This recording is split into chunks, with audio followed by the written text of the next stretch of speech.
What is an IPO? Presented by WallStreetSurvivor.com. An initial public offering, or IPO, is the very first time a private company issues stock to the public. A company can decide to issue stock for a number of reasons, including to raise money for growth, or to allow employees, owners, and early investors to liquidate some of their shares and make money. To explain how an IPO works, let's look at Dave. Dave owns a chain of very successful food trucks in Chicago, but Dave sees a bigger future for his business and wants to expand his operation to other cities.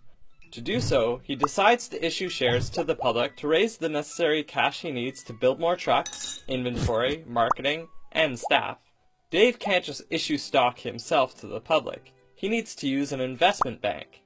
If the IPO is big enough, a company can use multiple investment banks. But since Dave's offering is small, he uses one, J.P. Stanley.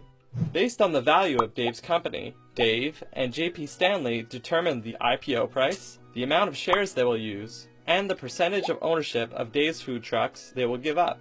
J.P. Stanley values Dave's food trucks at $100 million, and Dave decides to sell 10% of his company.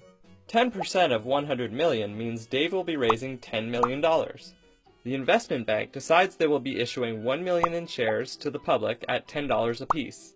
The investment bank then lists the shares on a stock exchange for the public to buy. Investors can now buy shares of Dave's food truck.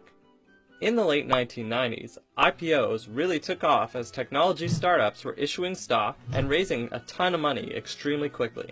This led to the internet bubble and subsequent collapse. You can buy publicly traded companies for free on WallStreetSurvivor.com.